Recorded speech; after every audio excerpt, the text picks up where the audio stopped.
Hello, പനക്കത്തിയാന്നേ എല്ലാവർക്കും സുഖമല്ലേ? നമുക്ക് ഇന്നൊരു ചെറിയ പണി കിട്ടിയിട്ടുണ്ട്. അതായത് ഞാനിവിടെ എൻ്റെ വീട്ടിൽ വന്നിരിക്കുക, പക്ഷേ ഇവിടെ അമ്മച്ചിയില്ല. അപ്പോൾ ഇന്നത്തെ ഇവിടുത്തെ എല്ലാ പണിയും ഞാൻ തന്നെ ചെയ്യണം. അപ്പോൾ നമുക്ക് തുടങ്ങിയാലോ? അപ്പോൾ ആബുക്കുട്ടൻ ഇവിടെ നല്ല കളിയിലാണ്. അപ്പോൾ ആബുക്കുട്ടനെ നോക്കാൻ വേണ്ടി അപ്പയുണ്ട്.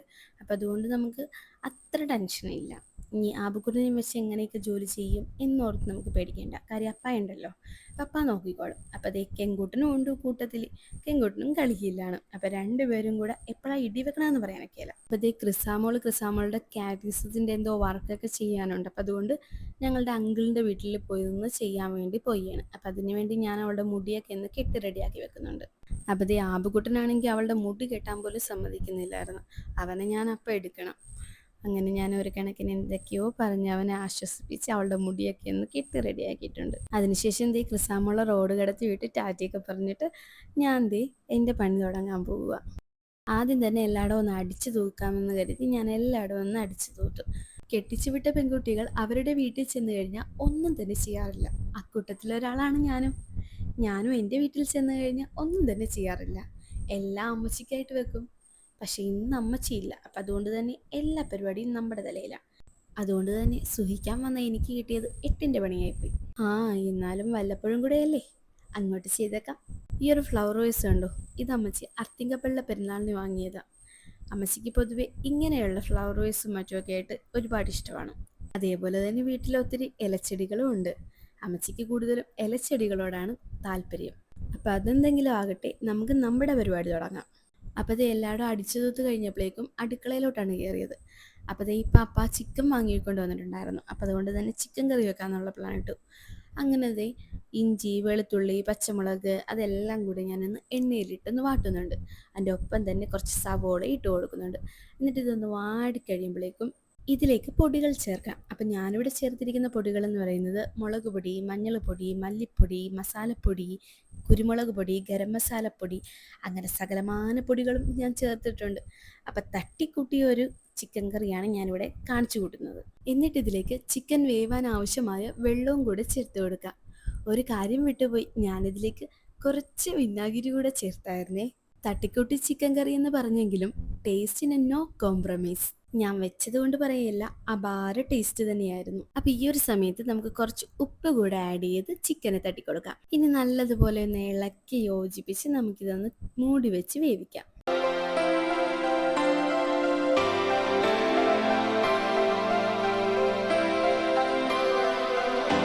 അപ്പോൾ ഈ ഒരു സമയം കൊണ്ട് കുറച്ച് ചിക്കൻ എടുത്ത് ഞാൻ അരപ്പ് പുരട്ടി വെക്കുന്നുണ്ട്.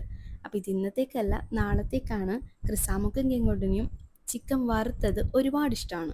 അപ്പോൾ അതിന് വേണ്ടി ഞാൻ അരപ്പ് പുരട്ടി വെക്കുന്നത്. അപ്പോൾ ഇത് നമുക്ക് മാറ്റി വെക്കാം. എന്നിട്ട് നമുക്ക് ബാക്കി പരിപാടി തുടങ്ങാം.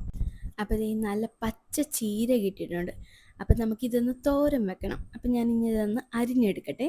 അപ്പോൾ കെങ്കൂട്ടൻ വന്നിട്ട് നിങ്ങൾക്ക് എല്ലാവർക്കും ടാറ്റയൊക്കെ തരുന്നുണ്ട് കേട്ടോ. അപ്പം നമുക്ക് കെങ്കൂട്ടൻ തന്നിട്ട് എന്നോട് കുറേ എന്തൊക്കെയോ ചോദിക്കുന്നുണ്ട്. കെങ്കൂട്ടൻ പൊതുവേ അങ്ങനെയാണ്, നമ്മൾ ജോലിയൊക്കെ ചെയ്യുന്നത് കാണുമ്പോൾ നമ്മളോട് വന്നതെന്ന് ഇങ്ങനെ കുറേ പുരാണമൊക്കെ പറയും. അങ്ങനെ നമ്മുടെ കെങ്കൂട്ടൻ്റെ ചോദ്യങ്ങളും ഉത്തരങ്ങളും ഒക്കെ ആയിട്ട് ഞാൻ ആ ഒരു ചീര അങ്ങോട്ട് അരിഞ്ഞെടുത്തിട്ടുണ്ട്. നമുക്കിങ്ങനെയാണല്ലോ, നമ്മുടെ പിള്ളേർ ഇങ്ങനെ എന്തെങ്കിലുമൊക്കെ ഇട്ട് ചോദിച്ച് നിൽക്കുമ്പോൾ നമ്മുടെ സമയം പോകുന്നത് നമ്മളറിയേല. അങ്ങനെ ഞാൻ ആ ഒരു സമയം കൊണ്ട് നമ്മുടെ ചീരയുടെ പരിപാടിയൊക്കെ തീർത്തെടുത്തിട്ടുണ്ട്. ഇനി നമുക്ക് ഈ ചീരേനെ കൂടെ ഒന്ന് താളിച്ചെടുക്കാം. അപ്പോൾ ഇനി ചീര വെക്കാൻ ഞാൻ പഠിപ്പിച്ചേണ്ട കാര്യമില്ലല്ലോ. ചീര താളിച്ചത് ഞാൻ ഇവിടെ മുട്ടയും പീരിയൊക്കെ ഇട്ടായിരുന്നു ചീര താളിച്ചത്. അപ്പോൾ ഇതിനെ വേണമെങ്കിൽ ചീര തോരനെന്നോ ചീര താളിച്ചതെന്നോ എന്ത് വേണമെങ്കിലും പറയാം. അപ്പോൾ ഈ ഒരു സമയം കൊണ്ട് നമ്മുടെ ചിക്കൻ കറി ആയിട്ടുണ്ട്. അപ്പോൾ ഇതിലേക്ക് ഒരു നുള്ളു ഗരം മസാലയും കൂടി ഇട്ട് കഴിഞ്ഞാൽ ഇതിൻ്റെ പരിപാടി കഴിഞ്ഞു. അപ്പോൾ നമ്മുടെ ചീരത്തോരനും ആയിട്ടുണ്ട്. അപ്പോൾ ഇന്നത്തെ സ്പെഷ്യൽ ഇതൊക്കെയായിരുന്നു, ചീരത്തോരനും ചിക്കൻ കറിയും. എന്നാലും ഇതൊക്കെ കൂട്ടി ചോറ് കഴിച്ചത് ഒരു നേരമായി. കാരണം ആബുക്കുട്ടന് ചോറ് കൊടുക്കണമല്ലോ. ആബുക്കുട്ടൻ്റെ ചോറ് കഴിക്കലൊക്കെ കഴിഞ്ഞപ്പോൾ പിന്നെ എൻ്റെ നേരം എന്ന് പറയുന്നത് 3 മണിയാകും. ചോറ് കഴിച്ച് ഒരു ഉച്ചമയക്കം കൂടെ കഴിഞ്ഞപ്പോഴേക്കും അമ്മച്ചി ബ്രെഡൊക്കെ വാങ്ങിക്കൊണ്ട് വന്നു.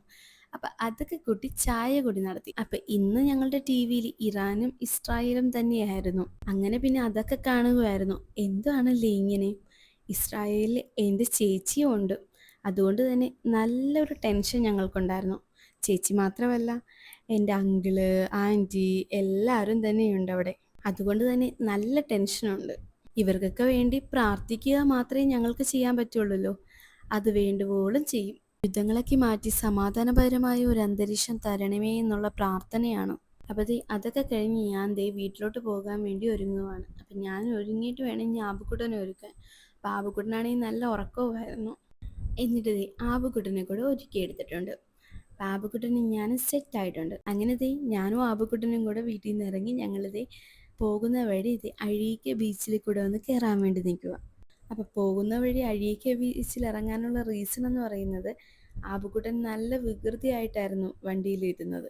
അപ്പോൾ അതുകൊണ്ട് അവനെ ഒന്ന് റിലാക്സ് ആക്കാൻ വേണ്ടിയാണ് ഞാൻ ബീച്ചിലോട്ട് കയറിയത്. അപ്പോൾ അവനതവിടെ കണ്ട പാടെ കാക്കയും അതുപോലെ തന്നെ പട്ടി അതിനെയൊക്കെ കണ്ടപ്പോൾ പിന്നെ ആബുക്കുട്ടൻ അതിൻ്റെ പുറകേലായി. അങ്ങനെ ഞാൻ അവനെ വിളിച്ച് നിർത്തി ഒരു പോസ് എടുപ്പിച്ചിട്ടുണ്ട്. അപ്പോൾ ഇന്നത്തേക്ക് ഇത്രയേ ഉള്ളൂ. അപ്പോൾ വീഡിയോ ഇഷ്ടപ്പെട്ടെങ്കിൽ ലൈക്ക് ചെയ്യുക, കമൻറ്റ് ചെയ്യുക. ഇതുവരെ സബ്സ്ക്രൈബ് ചെയ്യാത്തവരുണ്ടെങ്കിൽ ഒന്ന് സബ്സ്ക്രൈബ് ചെയ്ത് സപ്പോർട്ട് ചെയ്യണേ. അപ്പോൾ എല്ലാവർക്കും tata, bye bye, see U.